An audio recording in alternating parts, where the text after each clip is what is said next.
Hello everyone, welcome to MRCOG Part 2 Crash Course Orientation Session. July 2026 exam, only 80 days left. How does this topic seems to be? Only 80 days to Part 2 exam July. What do you all say? Yes. Hello Dr. Varsha. Hello, good evening. Okay, yes. So good to have you all here. Yes. Who else has joined? Let me know. Say hi in the live chat so that no, I know. Yes, I can see Dr. Varsha here. Who else is there? Keep chatting, right? That's what makes it interactive. That's it. So we are going to talk about, is it possible to pass exam in 80 days or not? So that is what the topic of today's strategy is, and that is what the crash course is meant about. So we are going to talk about that final leg, which we are going to do to achieve the final results, a successful result. And I would suggest that don't lose your July exam. It's a good exam. Okay. So do stay concentrated onto your July exam and keep preparing. Yes, Dr. Francis. Yes. Hello. Yes. Yeah, good to have you all. Good evening. Very good evening. Yeah. So let's start. Start today's session with this. Okay. So I know many of my enrolled students have also joined and they would love to solve some of the questions and not just listen to the strategy. So I'm starting my session with the questions. Yes, Dr. Beena. Hello. Good evening, very good evening. So, yes. So, now let's see who is going to answer the fastest finger first. As usual, as always, I'll announce the names of the ones who give the answer correct, right? So, let's see. This will also tell you how well you are prepared because in our course, I probably see that our course students should answer is this correct. So let's see. So let me show you something. A primary gravida that is aged 32 years is seen at her booking visit at 8 weeks. Her medical history includes long-standing diagnosis of type 1 diabetes mellitus, which is spanning over the 20 years with established renal complications, including nephropathy and nephrotic syndrome. Her BMI is recorded as 28. Yeah. So, what is the most appropriate management? So, let's see. Type in the chat. I would be looking at the answers and I'm waiting. Yes, Dr. Ankati Majumdar. Hello, ma'am. Good evening. Yeah, good evening. Very good evening. And thank you so much for taking out time and joining in today. And I make sure that while you leave the session after 30-40 minutes, you are definitely benefited and you have a clear-cut strategy in your mind, like how to utilize your remaining days for the success, for ensuring your success for this exam. So, what is the most appropriate management for this? Let's see who answers first. What is the most appropriate management here? Okay, so yes, do we need low molecular weight heparin? What is the score in this patient? And so, according to score, what is the correct answer? That's what I'm waiting for. Yes.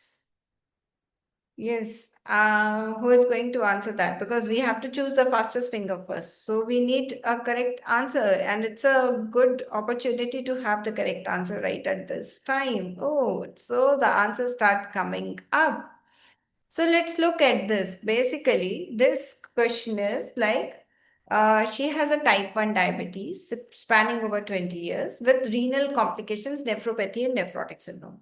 So, whenever patient has a nephropathy and nephrotic syndrome, definitely that is nephrotic range proteinuria is there. So, she will definitely need the low molecular weight heparin in the antenatal period, right? So that is there. And whenever the patient takes the low molecular weight heparin in the antenatal period, there is a rule. She will always take it 6 weeks postpartum. So that is there. Now there are two options which state this, E and F. So out of E and F, which is the correct one? So out of E and F, there is a difference of aspirin. So what is the indication if I want to start aspirin here or not?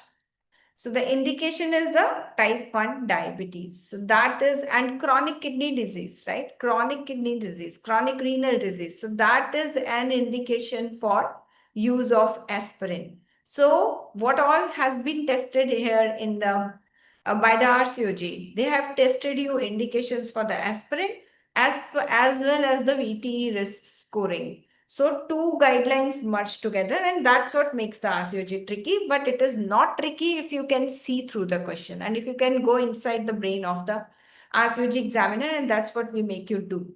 So that is why there are two guidelines here. NICE, hypertension in pregnancy, which talks about the aspirin. And there is another guideline which is included here is the VT risk scoring. So if I join these two, E is perfect answer. Antenatal aspirin plus prophylactic low molecular weight antenatally and 6 weeks postpartum. So that's absolutely the correct answer. And who is the fastest finger first? So Dr. Francis, she is the fastest finger first. But we have many correct answers like Dr. Beena and Dr. Ankati have also answered it correctly. Oh, there is further Dr. Shabnam, that is also the correct. Yeah, there is one confusion about the option A. Why option A is not the correct answer? Because that is talking about the therapeutic low molecular weight parent. Therapeutic is used when there is high risk factor or there is already existing clot. In this patient, there is no existing clot and there is no high risk factor like high risk thrombophilias. So we are going to use here only the prophylactic dosages. So E is the correct answer here. Very good. Very good participation. So much active participation. Awesome audience. So what next? 32-year-old woman in her first pregnancy attends the booking visit at 8 weeks. She has had type 1 diabetes since childhood. Her recent renal profile was urine PCR is 40 and serum albumin is 18, serum creatinine is 156 and peripheral edema is noted on examination. Her BMI is 28. What is the most appropriate management for this patient? What is the most appropriate management for this patient? Yes. Looking for the answers in the chat box. And let's see who takes the fastest finger first this time. So, yes, yes. Keep answering, keep answering. Yes, that's it. So here what we are looking at, again, the patient with type 1 diabetes, but some of the investigations have been given to us where the PCR is 420, serum albumin is 18, serum creatinine is 156, and peripheral edema is also noted in the patient. BMI is 28 only. So what is the correct answer here? So basically, again, yes, Dr. Ankati, yes, that's the correct answer. Now, she is the fastest finger first. That's a great opportunity to take today and be active, and anybody can do that, right? So, yes, this is the same question, but asked in a different way. Asked in a different way. They haven't given you exactly that this is a nephrotic range proteinuria. In the previous question, it was clearly mentioned that this is a nephrotic range proteinuria. So you were very clear because you have seen that word in the VT risk scoring and you exactly know that, yes, this is the thing. But in the cases, in our cases, in exam, they will twist this. Now, how do they twist this? The same thing is being asked, but here they have given you the investigations instead of just writing one word that this is a nephrotic syndrome. And that makes it trick. In exam, when you see the investigations, you may skip the nephrotic range, but you see that there is a significant proteinuria in this case. So again, the answer will be antenatal aspirin, prophylactic low molecular weight heparin, and 6 weeks postpartum. So E is the correct answer. Very good. There are other correct answers too. So that's very good. Now coming to the next question. That is 33-year-old woman attends her postnatal review 6 weeks following an emergency lower segment cesarean section performed at 34 weeks for HELLP syndrome. Her blood pressure at 2 days visit is 128 by 82 on labetalol 200 milligram twice daily. She has a long-standing history of seizure disorder managed with carbamazepine 400 milligram BD with her last seizure 18 months ago. Operative findings at cesarean noted a fundal uterine septum extending to the internal os with two distinct uterine cavities. She is currently breastfeeding and wishes to discuss reliable long term contraception, exactly like the long scenario you have in your exams. So, same kind of a scenario here for you to brainstorm. And this is what we make you do in our live sessions as well. Another thing is like when we talk about like recalls come in exam or not. What do you guys say? How many percentage of recalls? January 26 was different. Many of you would say. But actually, there were still 75% recalls because, as I just have shown you in the previous question, the questions will remain the same, the concepts will remain the same, but they will twist them. So, you need to understand those concepts, and that's what we are going to do in our crash course live sessions as well. So our crash course live sessions break through all the recalls in the live session where we will talk about all the important concepts which are repeatedly tested in exams. So going back to this question and waiting for the answer. Yes, I've started receiving the answer. Yes, I'm waiting for more options to come up here. Yes, so there are two options here. I can see E and C as of now. So now let's look at this question and analyze it. So first and foremost, this patient is 6 weeks pregnancy, right? 6 weeks pregnancy. So maybe COCP can be used after 6 weeks, but HELP syndrome is also there. So we will not go for that. Another important thing is patient is on carbamazepine. What is the importance of carbamazepine? It's an enzyme inducer. So any oral pills, something can be affected by the enzyme inducing drugs. So we are not choosing the oral compositions here. Then coming to the uterine septum. What happens with the uterine septum? It is dividing the uterus into two. So any intrauterine device cannot be used. Now, if I look back, then what I am left with? I cannot use copper IOD. I cannot use levonorgestrel. POPs will not be an option because enzyme inducer is there. COCPs cannot be used. Depo-metroxyprogesterone. Is it useful? Yes. This can be given because that's a parenteral progesterone, not affected by the metabolism. So we can use the not affected by health. Good to go in 6 weeks postpartum patient and no if not having any effect on that uterine anomaly. So E is the best option here. So this is how like if you can figure out like these, okay, these are the four chunks. I need to put them together and then you put them together and get the right answer. So who has got the right fastest finger first? So that is Dr. Manisha Ghate. So that she has got the first fastest finger first. So very good. So why C is not the correct answer? Progesterone only pill. So no progesterone only pill. And then there is another one which is I think G is the another option. But again, so progesterone only pill we are not using because of enzyme inducers. So G is also not the correct answer. So this way, if you learn to break up the EMQs like this, then it is very, very easy. Hello, Dr. Pooja. Yes. So coming to the next, right? Now, this question is kind of, you can say, the variation of the previous question. And let's look at this. 33-year-old woman attends her postnatal review 6 weeks following an emergency cesarean section performed at 34 weeks for HELP syndrome. Her blood pressure today is 128 by 82 on labetalol 200 milligram PT. She has a seizure disorder managed with levetiracetam 500 milligram PT. Last seizure is 18 months ago. Operative findings noted a fundal uterine septum extending to the internal os with two distinct uterine cavities. She is breastfeeding and wishes the reliable contraception for at least 3 years. What is the most appropriate contraception of choice now? So now, which is the most appropriate one here? Because now the drug has been changed. Levetiracetam is given, right? How does this makes a difference? How does this makes a difference? Oh, Dr. Beena Tandon says she answered first. Okay, sorry, Dr. Beena.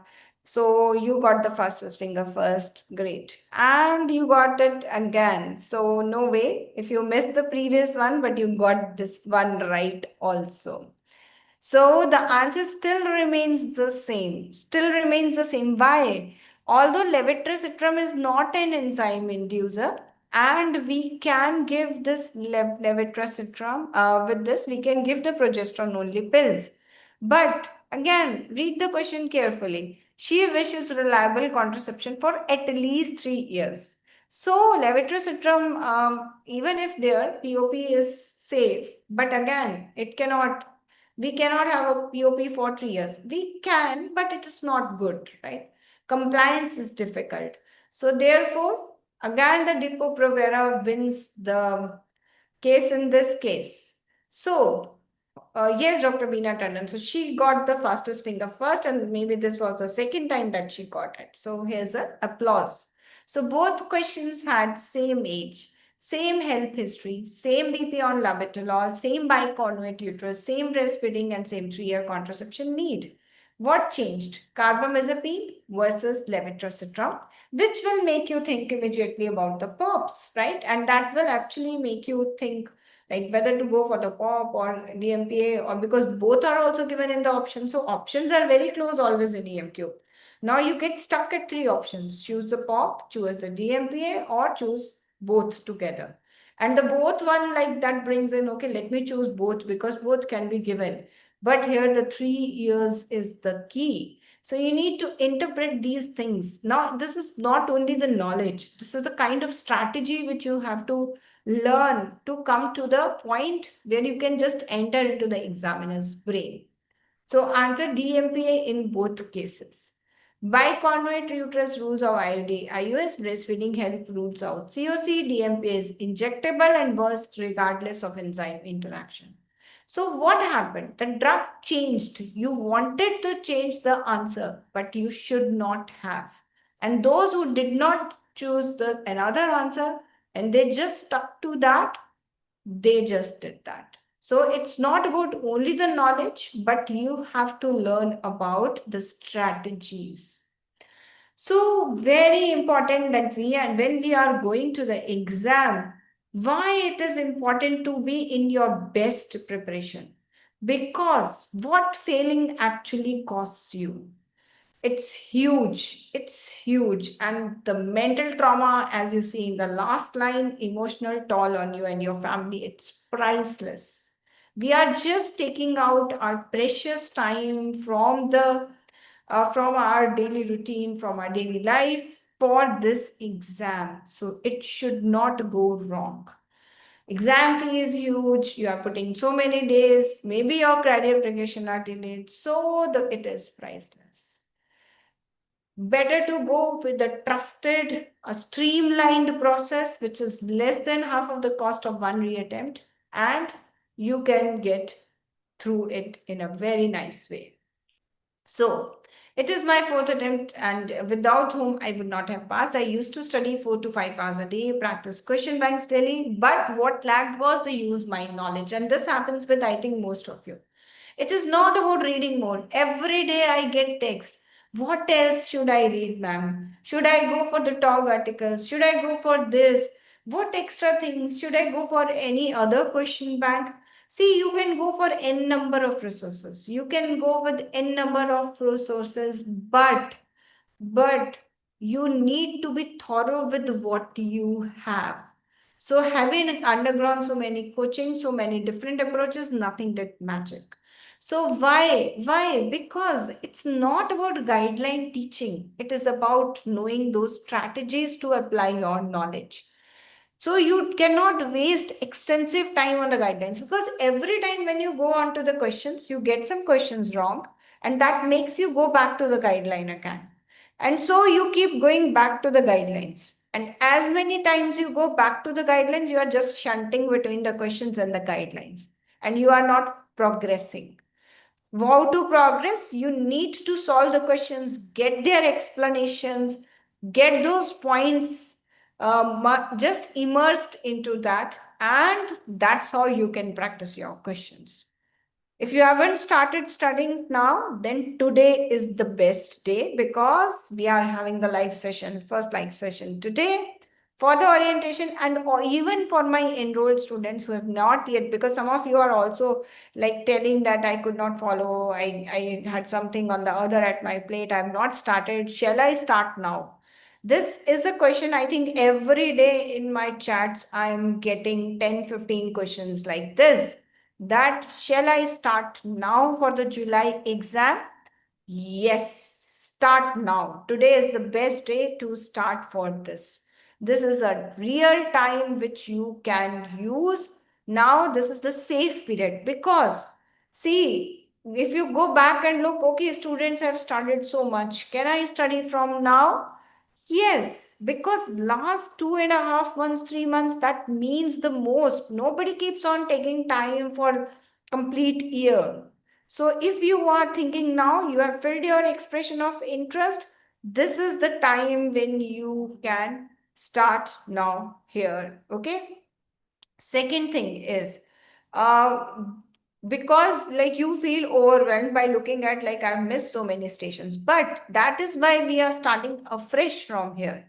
So if you have not started till now, start following this schedule from here, and I will guide you today like how to utilize the course to the best possible in next 2.5 months to attain your success. Let's look at the another question. A 28-year-old woman presents to the early pregnancy unit at 6 plus 3 weeks of amenorrhea. Transvaginal ultrasound reveals a 22 millimeter adnexal mass with no fetal heartbeat and an empty uterine cavity. There is no free fluid in pouch and her serum beta HG is 2800. She is hemodynamically stable. Full blood count, RFT and LFT are within normal limits, and she reports mild lower abdominal discomfort, which is fully relieved by oral paracetamol. What is the most appropriate management at this point of time? Let's look at this. What is the answer? Yes. There's a question here. Can we give POPs and DMPA together? Why? Why would we give two things together? No. That's the option was like, can you can use either one of those, right? But actually, no.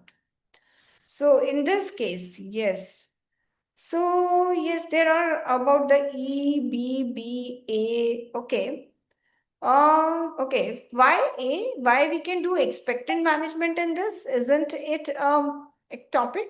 Because you can see the clear adnexal mass in it. So it's an ectopic. So no expectant management here. Next option is admit for observation and repeat scan in 48 hours. Why admit for observation? There is nothing. Patient is stable. And what will happen in the repeat scan? Not. So ultimately, this is ectopic and we have to choose the management. So to choose the management, can we give the methotrexate here? It fulfills all criteria. And in excel mass is less than 35 mm, no fetal heartbeat is seen, and beta HCG is less than 5,000. But yes, the mild lower abdominal discomfort is there. So does it stops us from using the methotrexate? No. NICE guideline definitely says that no pain. Okay. But we have to go one level deeper. No pain means there should be not an impending rupture. So now mild lower discomfort which is relieved by oral paracetamol cannot be something which is impending rupture. So intramuscular methotrexate is still the correct answer. Now, can you get this just by reading the guideline? Just a quick question. Can you get this point just by reading the guideline? Can you make it correct just by reading the words of the guideline? I want to hear the answers in chat box. Yes or no? Yes. So fastest finger first for this particular question. Meanwhile, I am announcing the fastest finger here.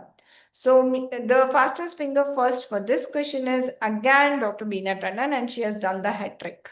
Three questions, one after another. So has a round of applause. So yes. So that's it. Okay. So we can, even if you read guideline multiple times, this is difficult because no pain is written there. So you need to know the strategy only by answering those questions. When you solve those types of the questions, then it becomes very easy. Now, this is the same scenario with a bit of twist. Okay. So 28-year-old woman presents to the early pregnancy unit at 6 plus 3 weeks of amenorrhea. Transvaginal ultrasound reveals a 22 adnexal mass with no fetal heartbeat and an empty uterine cavity. There is no free fluid in pouch. Her serum beta HCG is 2800. She is hemodynamically stable. Her full blood count and renal and liver function tests are within normal limits. She reports significant lower abdominal pain requiring regular tramadol and not adequately controlled with oral paracetamol. So now she requires using the tramadol. Now this is something serious, right? She has got severe pain, and so this could be sign of impending rupture. So now we need to go for what? We need to choose the surgery in that case. Although all other criteria are same, but just changing this one point made the difference. In the previous question, it was non-significant, and here it is the significant lower abdominal pain. So the laparoscopic self-injectomy will be your best answer here. That's perfect, right?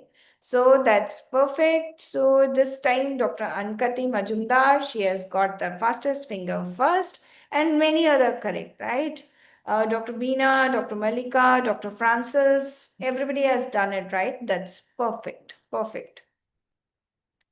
So both questions had same age, same gestation, same 25 millimeter mass, same beta HCG 2800, same hemodynamical stability, same normal blood, same empty uterus. Mild pain, which is relieved by paracetamol, we can use the methotrexate. When it is significant pain requiring tramadol, we use the self-injectomy. The guideline says no significant pain. It does not say no pain at all. It's not about the words, it's about the meaning, one level deeper. This is what we train in the crash course. And this is what like our students can do. As you can see here, Dr. Manisha, Dr. Meena, Dr. Francis, they are already enrolled students and they could gather these tricks because they know these tricks, right? So that is how the correct. Dr. Ankati, they all are. Yeah, Dr. Swati, hello.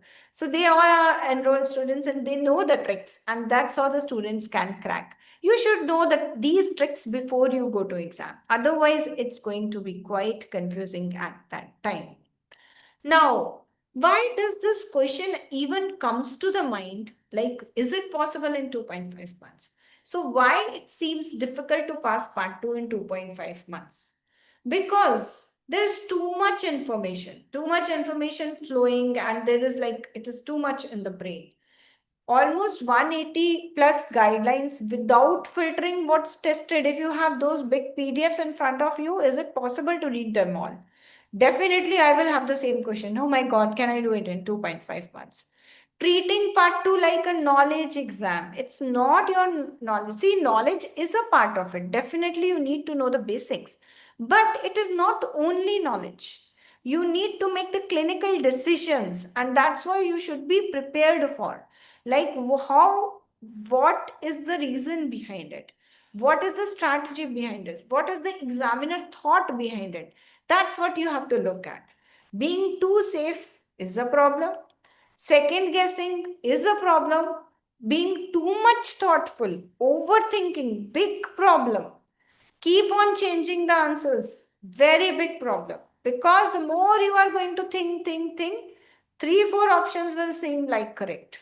And many of you who have already appeared in the exam must be facing this already.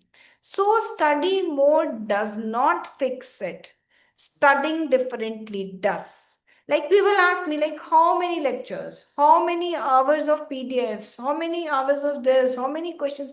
It's not about this. I can give you all the numbers, like how many videos. Everything is covered. But to me, if you ask, I would love the course which is as short as possible and still giving me the thing to pass, making my probability highest to pass. Everybody wants to read small and pass the exam. So studying more does not fix us. Studying differently does. Another student, like one of you, same pattern. Having failed the first attempt by following other courses, I joined the MRCG courses as my last option. Literally, students come to me like, this is my last attempt. If you can help me, I'll pass. Or if I not, I will have to leave this. And I'll tell you, one of the student, actually her life was stuck in this. How a life can be stuck in MRCOG Part 2 exam? Because her husband was well settled in the UK. So she had only 6 attempts to pass the MRCOG Part 2. And if she could not pass in that attempt, then she will not stay in the UK, at least for the career. Then she will either have to stay on the dependent visa. So after 5 times failing, she came. And in last 2 months, she could make that difference and she could get it. So her life was saved.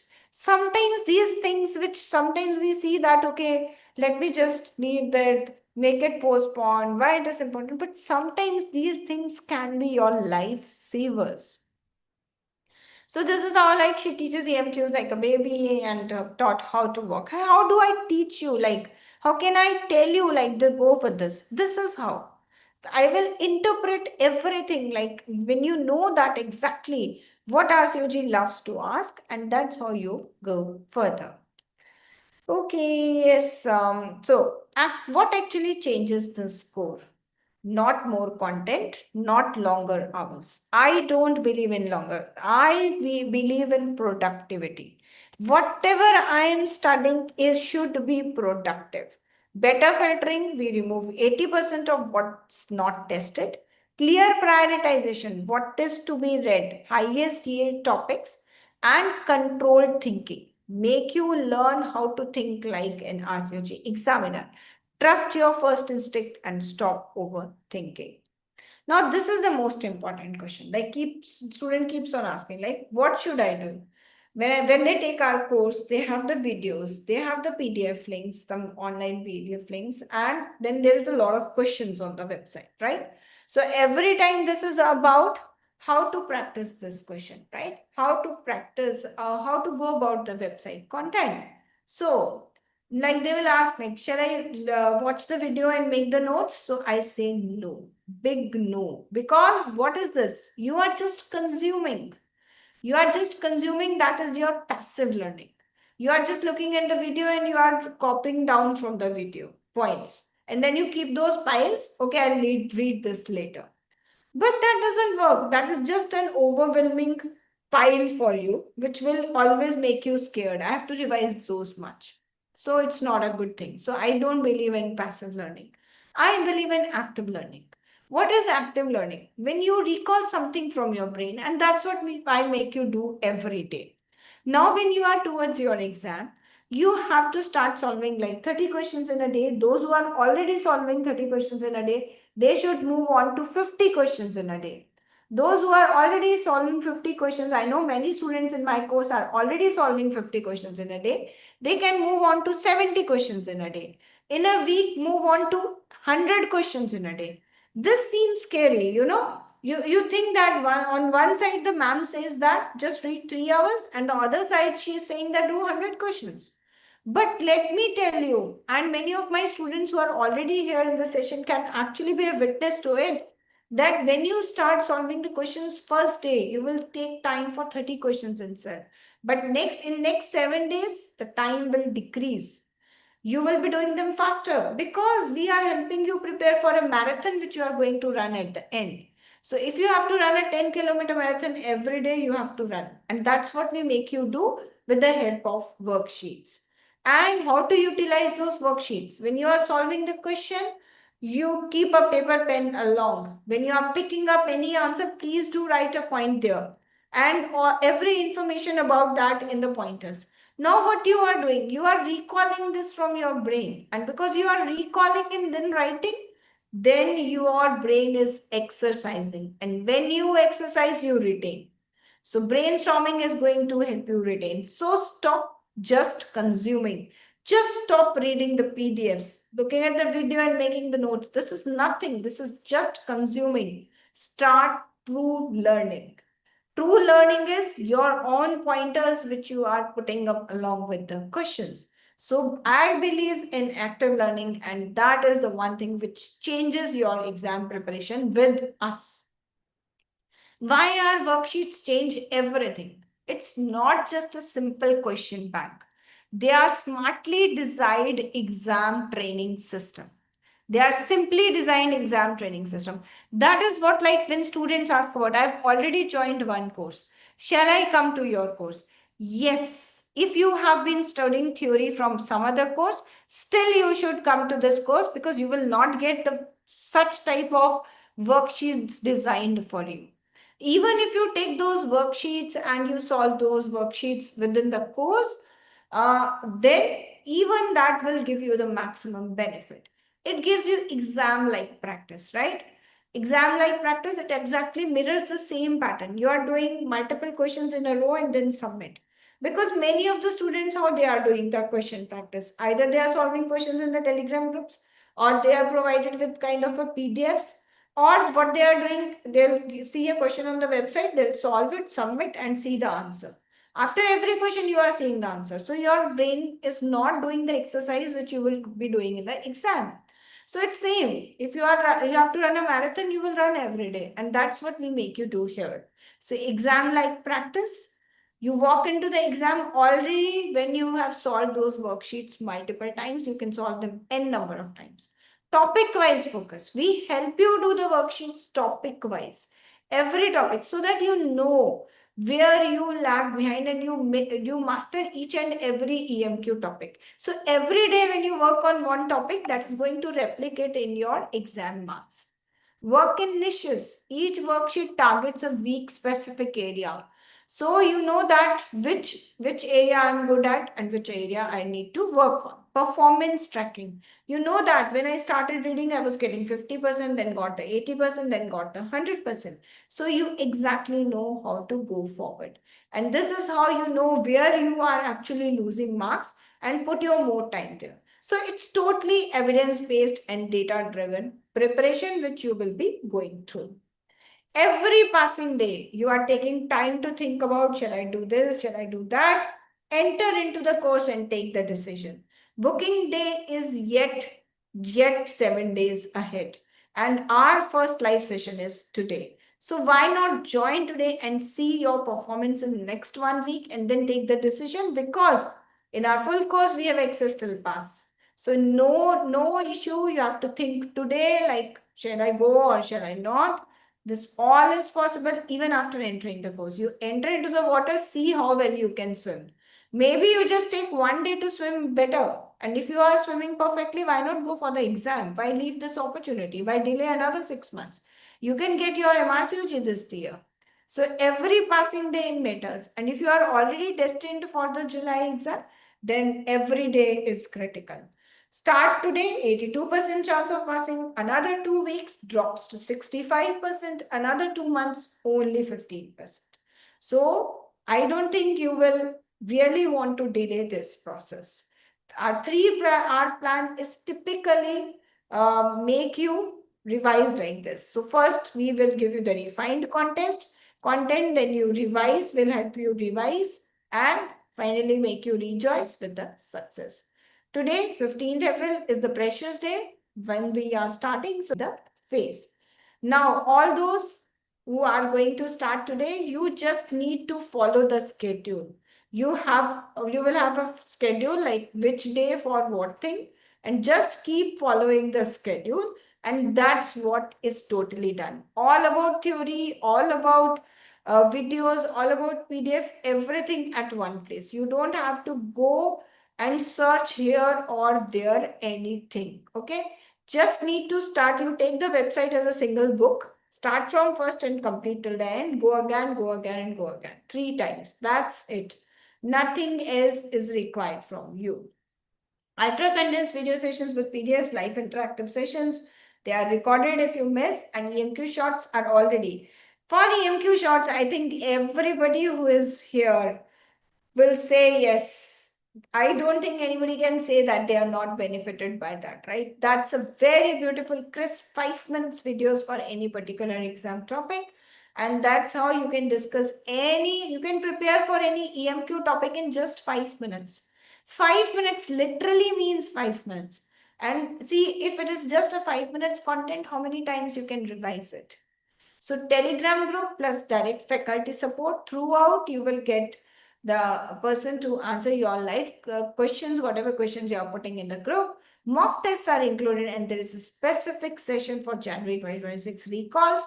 No guideline reading, we filter for you, and access is till the exam.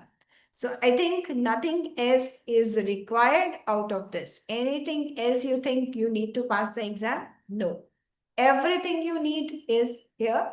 So that is what is the bonus offer right now? If you enroll now, EMQ workshop intensive practice is a part of your crash course if you start now. So why not start today? Start from the first session and be a part of this success program so that you are destined to pass and you are not losing anything else. Let's do the math. Without the crash course, exam fee is 90,000, risk of failing, reattempt another 6 months waiting. So 1,80,000 with total risk. With crash course, 37,999, huge pass rate, access till you pass, and it's the only investment. For those, again and again, I'm repeating, there are students who have not started reading inside the course as well. So please start now. You just need to follow. That's it. Nothing else to think about. So do not let this come in your mind that is it possible? Is 90 days really enough? This is the first question which every time comes to your mind. So our 3-hour plan is built for 90 days. We have a plan for 90 days. If our students can do those in 90 days, why you cannot? Right? So you are also like the same students who have already passed. I am too busy. Maybe they were not busy. So most students are working doctors, daily planners with 2 to 3 hours a day, live sessions recorded, and you never fail behind. I've done another course already. This is what I said. Our approach is different. You will solve plenty of questions with this. And as you solve the plenty of questions and get the understanding of that, it will be done. No voice, no sound. Why it is so? Okay, what if I don't pass? Access till you pass, no extra fee, no expiry. We stand behind this completely, and this is a part of our full course feature. Full course feature have this that you have access till pass. So real students, results, rejoice. Of course, no less, no more. So it is perfect. And I got to understand that just having knowledge is not important for the particular exam. The preparation is different. For every exam, So basically, now you know the 3-step system, what's the short, high-yield videos, and practice targeted SBAs and EMQs, revise with the focused wide worksheets, and that's how you can do it. So for our students who just want to take the screenshot, you can take out the screenshot of this and you can actually just scan and get yourself enrolled. Part 2 full course and part 2 crash course, whichever is your choice. Full course will have access till you pass, and it also gives you access to these videos in the part 3 also. When you continue part 3 with us, how does this help actually? It helps because you can easily go back and revise the theory from these small topics. You don't have to go through the big PDFs again in the part 3. So that's how it makes easy. Part 2 crash course definitely will have access to the past, but if you have not started and you are still confused what to do, or you have joined any other course and you just want to have the important content from us also, then you are welcome to join the crash course and you can have all those worksheet access and everything now. Okay, so that's something about me and your decision today. Do nothing, join the crash course. Either one that can be done. Either do nothing, same approach, same results, gets what's tested, hope for the best. 90 days, every day is shrinking. Join the crash course, proven 3-hour system, 13 weeks. Filtered content, decision training, EMQ shots, and tricky SBS is the new feature which is going to be introduced. Access till you pass. You don't need more hours, you need more clarity. Let this be your last attempt. And this is how you can enroll. And we'll add the link to the description box also. And we'll add the link to the description of this video as well, so that whoever is interested can just contact there. You can also take the screenshot and contact us on the numbers provided. How to access the EMQ shots? They are in a website in the course content. So when you join the course, you have access to the course content on the website. You will find the EMQ shots there only. No sound. Why it is the problem with the sound? I think it's okay from my side. Is it audible now? Is it audible? Your voice is breaking. Please repeat. What do you want me to repeat? So basically, yes, what I was saying till now is that from now onwards, just follow the schedule which we have provided. If you are following the schedule, you are good to go and you can finish all your revisions and the syllabus in the upcoming period. So ask me anything, any questions. If you need to book any guidance call with me, then these are the numbers: info@mrcogcourses.com, and our website is mrcogcourses.com. So you can connect with us at any of these. You can connect with us on the phone numbers. You can connect at the info@mrcogcourses.com or on our website. So batch definitely starts today, right? So if you have not started yet, then this is the best day to start. Yes, ma'am, now audible. Okay, thank you, thank you, thank you. So it's open for all your questions. Anything you guys want to ask, let me know your questions. What are EMQ workshops, ma'am? EMQ workshops is a dedicated 10-hour workshop where we will discuss the EMQs from all the modules, particularly the high yield EMQs, which will be like, which out of which like many of them you will see in the exam as it is. So that's the final revision of the EMQs, and that will be conducted in the first week of the June, and that you will get access to all those full course and crash course students. Yes. Any other questions? Any other questions for me? Anything else you guys want to know? Okay, okay. Any other questions? Okay. If we need 3 revisions of the material, then how to plan? Okay. Then see, whatever schedule I am giving will help you revise 2 times. Okay. If you have to do 1 extra revisions, then you will have to put in 1 more hour daily, and then you can do that as well. When if you are starting now with my schedule for July, you will do 2 revisions at least, right? For some topics, there will be 3 revisions as well. Any mock test planned? Yes. First mock is on 21st April. You will get your first mock. So yes, mock tests are starting. And we will have live sessions to discuss the mocks as well, right? So you will discuss the mocks in live session also.